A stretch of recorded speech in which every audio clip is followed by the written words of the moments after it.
Welcome to today's deep dive, everyone. We've got some really fascinating Japanese news sources to explore. All from November 26th, 2024. Yeah. So get ready for a bit of a whirlwind tour. Okay. We'll be jumping from video game strategies to like glimpses of art exhibitions and even peeking into Japan's finance world. Such a diverse collection, right? Gives us a feel for what's grabbing attention in Japan today. Yeah, from like pop culture. To business trends. Exactly. That's going to be a fun one. Let's jump right in. Starting with gaming news. Right. Wizardry Daphne players are getting some unusual career advice for their star attacker. Okay. They're saying they should consider a class change to a warrior. What do you think about that? At first glance, it seems kind of counterintuitive. Yeah. Right. You'd think a powerful attacker would stick to their strengths. Exactly. But it actually reveals something about Wizardry Daphne's mechanics. The game really emphasizes party synergy. Sometimes the best strategy is to adapt your roles to complement your team. Ah, I see. Kind of like in basketball. Yeah. Sometimes your best scorer realizes the team needs more assists or rebounds to actually succeed. It's like it's about the bigger picture. Yeah, thinking outside the box, even in a video game. Exactly. That's cool. Speaking of games, we also came across a Shanima's collaboration event. Okay. Can you tell us a little about what Shanima's is about? Sure. Shanimas is actually short for the Idolmaster Shiny Colors. Okay. It's this popular idol training simulation game from Bandai Namco. Oh, wow. And these collaborations are like a really big deal for fans. Why is that? Because they often introduce new characters, new storylines, even special gameplay mechanics. I see. Keeps the game fresh. So it's like Exciting for the dedicated player. a whole world within itself. It's a mini world of entertainment. Very cool. Wow. Now let's shift gears a little bit to real world entertainment. Okay. Sounds good. Looks like the Group ComDot just wrapped up a hugely successful fan event. Yeah, I saw that. 20,000 attendees. Huge turnout. Huge. What do you think is the draw of these large-scale events? Well, I think they create this strong sense of community, shared experience, which is crucial for artists and their fans. Yeah. It's really a reminder of how entertainment brings people together, Yeah. you know? Right. Fosters that connection between the creators and the audience. You're totally right. It's like everybody's united by their shared passion for the performers or the music. Absolutely. Yeah. That's really cool. Speaking of shared experiences, we saw a Lion King event happening in Fukuoka. Oh, yeah. And I have to ask, what exactly is a sugar steak? Good question. I know the name is just so intriguing. Unfortunately, the source didn't really specify if it was a dish on the menu or some kind of themed activity. Okay. But I'm picturing a playful take on the classic Lion King story, you know? Yeah. Maybe incorporating local culinary traditions. That's a good point. It really does spark your curiosity, doesn't it? It does. It does. And I love how events use these creative themes to grab attention. Definitely. Yeah, and while we're on the topic of entertainment, there's news about a free anime marathon at the end of the month. Nice. Seems like a great chance to catch up on some popular shows. Yeah, anime marathons are great for fans to immerse themselves in those stories they love. Right. Creates that sense of shared passion and escapism, which we all need from time to time. And we do, I agree. All right, let's move on to art and culture. Right. We found an upcoming exhibition in Osaka showcasing the works of Utagawa Kuniyoshi. Interesting. What can you tell us about this artist? Well, Utagawa Kuniyoshi was a master of ukiyo-e. Okay. This is a genre of Japanese woodblock prints and paintings that flourished from the 17th to the 19th centuries. Wow. Imagine bold, dynamic scenes, featuring historical figures, warriors, even mythical creatures from Japanese folklore. Wow. His work offers a window into a specific time period and the cultural imagination of that era. That's amazing how art can transport us to different times and places like that. It is. Yeah. Speaking of unique spaces, we also found a mention of Tokyo University Art Center, The Interval. Interesting. What's the story behind this name? This project is particularly cool. Okay. It's a temporary art center housed in a building at Tokyo University that's actually slated for demolition. Oh, wow. The interval perfectly captures its temporary nature, kind of this pause or transition I see. between the building's past and whatever will come next. Yeah. It's an innovative way to repurpose the space. Coolly. And it makes you think about how art interacts with architecture and urban change. You're right. It really makes you think about those temporary spaces and how much creative potential they hold. Really cool. Now, for something completely different, let's tap into our sense of adventure a little bit. Right. We came across an article about solo boating in Aichi Prefecture. Oh, nice. And the image of the Torii Gate rising from the sea at Sakushima Island is just breathtaking. I can imagine. Have you ever tried solo boating? I haven't, but it's definitely gaining popularity as a way to connect with nature on your own terms. Right. Sakushima Island with its serene atmosphere, Yeah. art installations. Mm-hmm. Seems like the perfect setting. It does. Just the visual alone is making me want to book a trip. I bet. And the article mentions other spots too, like Hisaya Odori Park and the Nagoya Port Aquarium. Wow. I'm starting to get some serious wanderlust now. I feel you. Amazing how Aichi Prefecture offers such diverse options. It is. Like from tranquil parks to vibrant marine life. Yeah. You know, You don't always have to travel far to discover something new that's true. and inspiring. Very true. Okay, one final shift in gears for us. Okay, where are we going? Let's take a peek into the world of finance. All right. We have some insights from Forbes Japan, Okay. specifically their ranking of top venture capitalists. Interesting. What stood out to you about this list? Well, the ranking offers a valuable snapshot of the startup and investment landscape in Japan. I see. At the very top, we have Shinji Atsuji Okay. of Astroscale Holdings, Okay. and they're tackling the issue of space debris, Space debris. which is a growing concern as we launch more and more satellites. Oh, wow. It's fascinating how innovative thinking is addressing a very real global challenge. It sounds almost like a science fiction problem, It does. but it's a real issue It is that needs creative solutions. like the ones Astroscale is developing. Exactly. Who else is on this list?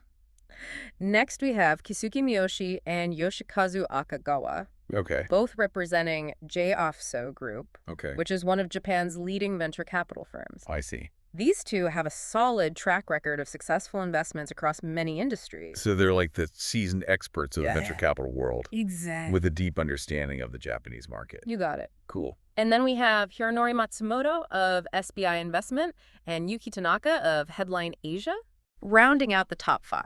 Okay, so we have innovators tackling space debris, experienced investors, and who is Yuki Tanaka? She's a rising star, Okay, making waves in this field. that's great. That representation is so important. Absolutely. It shows how the finance world is becoming more inclusive, It is. which is fantastic to see. I agree. So we have innovators, experienced investors, and rising stars like Tanaka. What else caught your eye in the Forbes article? Well, the article also mentions that Forbes Japan's January issue will feature in-depth interviews with these top-ranked venture capitalists. Oh, wow. They're even including a special section Okay. dedicated to Japan's startup ecosystem and a list of the next billion-dollar startups. Wow, that sounds like a must-read for anyone interested in the future of business in Japan. It does. I'm adding it to my list. Good idea. Now let's circle back to a few other topics that piqued my curiosity. Sounds good. We were talking about art exhibitions, Yeah, specifically the one featuring Utagawa Kuniyoshi in Osaka. yeah. His name definitely stood out to me. What do you know about his work? I'm not super familiar with Japanese art from that period, to be honest. Well, Kuniyoshi was incredibly prolific Right. during the Edo period, which spanned from the 17th to the 19th centuries. Wow. And he's known for his incredibly vivid and dramatic style. Imagine like bold colors, swirling compositions, and a real sense of movement in his work. So I'm picturing like those classic woodblock prints, Yep, right? exactly. But Kuniyoshi went beyond just landscapes or everyday scenes. Mm-hmm. He often depicted warriors, legendary heroes, even like fearsome creatures from Japanese folklore. Creatures. Mm. Like mythical beasts and things. Absolutely. He was a master at weaving those elements of myth and legend into his art, Wow. giving it this almost theatrical quality. That's so cool. It's a side of Japanese art I haven't really explored before. And that's what I love about these deep dives. Yeah. They open up new avenues for exploration. Totally agree. Now, while we're on the topic of art, I wanted to revisit the Tokyo University Art Center, the Interval Project. Okay. The idea of repurposing a soon-to-be-demolished building as a temporary art space is just brilliant. It's such a creative way to breathe new life into a structure that might otherwise be forgotten. Yeah, and the name The Interval is so fitting. It is, right. It highlights that, like, ephemeral nature of the project. Yeah. The space existing for just a brief moment in time before making way for something new. It really makes you think about the cycles of creation and destruction. Yeah. How something new can emerge from what came before. It's a bit philosophical, It is. but in a cool way. Yeah. Do we know any specifics about what kind of art will be featured there? It sounds like they're focusing on artist-in-residence programs and workshops, Okay. giving artists a space to experiment, collaborate, and share their creative process with the public. Cool. The article also mentioned a public production event happening between December 4th and November 31st. Hold on. December 4th to November 31st. That doesn't sound quite right, does it? You're absolutely right. Seems like a little typo slipped into the source material. It happens. But hey, it's a good reminder Yeah. that even the most carefully curated information can have its quirks. It's all part of the adventure, right? Exactly. But speaking of adventure, I want to circle back to that article about solo boating in Aichi Prefecture. All right. That picture of the Torii Gate rising from the sea was just mesmerizing. It's a truly captivating image. It is. And it really speaks to the unique appeal of solo boating, you know? Yeah. That sense of peaceful solitude amidst the vastness of nature. Yeah. It's a chance to disconnect from the world and reconnect with yourself. It sounds incredibly peaceful and meditative. It does. Almost like a mini escape from the everyday hustle. Exactly. And Aichi Prefecture offers a variety of locations perfect for solo boating, Okay. each with its own unique charm. Like what? Well, the article mentioned Hisaya Odori Park, Okay. a green oasis right in the heart of Nagoya, perfect for a tranquil escape. Nice. And then there's the Nagoya Port Aquarium, where you can paddle alongside marine life. Wow, imagine gliding through the water with colorful fish darting beneath you. It's a different world down there. That's so cool. And there's Kakushima Island, Okay. another spot featuring a striking torii gate emerging from the water. Wow. A beautiful reminder of how these structures, often associated with shrines and temples, hold such deep cultural and spiritual significance in Japan. They're like gateways to another realm, They are. both literally and figuratively. Like that. You know, I'm officially adding solo boating in Aichi Prefecture to my bucket list. It's a good one. Now, before we move on, I wanted to mention something else that caught my eye. The Japan Snake Festival. Oh, yeah. It sounds a bit intimidating, doesn't it? It does sound a bit daunting at first, Yeah. but it's actually a captivating cultural tradition Okay. with a rich history. Interesting. The article specifically highlighted 3 festivals. Okay. The Iwami Kagura in Shimane Prefecture, the Yachiyo Mayobi Festival in Kumamoto Prefecture, Mm-hmm. and the Taishi Tamancha Festival in Niigata Prefecture. There's not just one event, but a series of festivals across Japan. That's right. And while the specifics vary, Yeah. they all center around the symbolism of snakes in Japanese folklore and mythology. That's cool. Iwami Kagura, for instance, Yeah. features elaborate performances with dancers wearing snake costumes, Wow. often enacting stories from local legends. That's amazing. That's a mesmerizing spectacle. I can only imagine the vibrant costumes and the energy of those performances. Oh, yeah. I'm sensing a theme here, you know. What's that? We've discussed mythical creatures in art, spiritual gateways in the form of torii gates, and now snake festivals. Mm-hmm. It seems Japanese culture has this deep connection to the natural world and the realm of myth and legend. You're absolutely right. These festivals are a way to honor that connection, Yeah. to celebrate the power and mystery of the natural world. It's a beautiful reminder that there's more to life than the everyday, you know. It is. This whole universe of stories and traditions waiting to be explored. I love that. What else did we find in those Japanese news sources? There were a few more interesting tidbits. Okay. We came across a mention of a new movie called My Diary, Okay. being described as a heartwarming and tear-jerking story, Oh. likely exploring themes of human connection and resilience. Ooh. I love a good emotional movie. Me too. It sounds like the kind of film that stays with you long after the credits roll. I think so.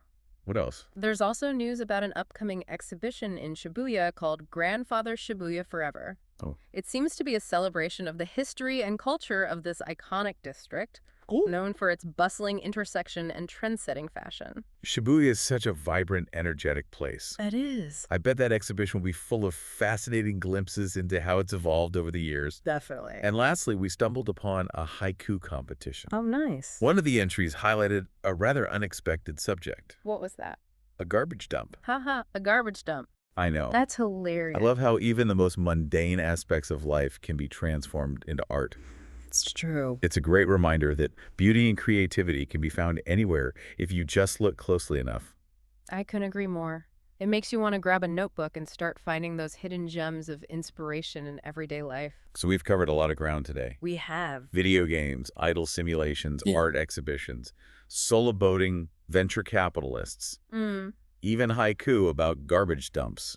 It's been a whirlwind tour of Japanese news, wouldn't you say? Absolutely. Yeah. And it's given us such a rich picture of what's captivating people's attention in Japan right now. It has. This incredible blend of tradition and modernity, innovation and reflection, high tech and nature. It's a reminder of the diversity and depth of Japanese culture. Yeah. And it offers a fantastic jumping off point for those who want to explore further. Speaking of exploring further, do you have any final thoughts for our listener today? So after this deep dive into Japanese news, I'm curious if you could attend one of the events or exhibitions we've discussed today. Which would you choose and why? Oh, that's a tough one. It is a lot to choose from. So many interesting options. Yeah. But I think I'd have to go with the Utagawa Kuniyoshi exhibition in Osaka. Those vivid depictions of warriors and mythical creatures sound just captivating. They do. Plus, I'd love to really, immerse myself in that era of Japanese art history. Yeah. What about you? Which event would top your list? It's a close call, but I think I'd opt for Tokyo University Art Center, The Interval. Okay. Transforming a soon-to-be demolished building into this vibrant art space is just incredibly appealing. I agree. It's like a celebration of creativity in the face of change, Mm-hmm. and a reminder that art can flourish even in unexpected places. Yeah. Plus, I'm always fascinated by the creative process. Right. So those artist in residence programs sound right up my alley. That's an excellent choice. Who knows, maybe this deep dive will inspire both of us to create some art of our own. Maybe. Perhaps a haiku about a podcast studio is in order. Now there's an idea. But on a serious note, I hope this deep dive has sparked your curiosity and inspired you to explore these topics further. Well said.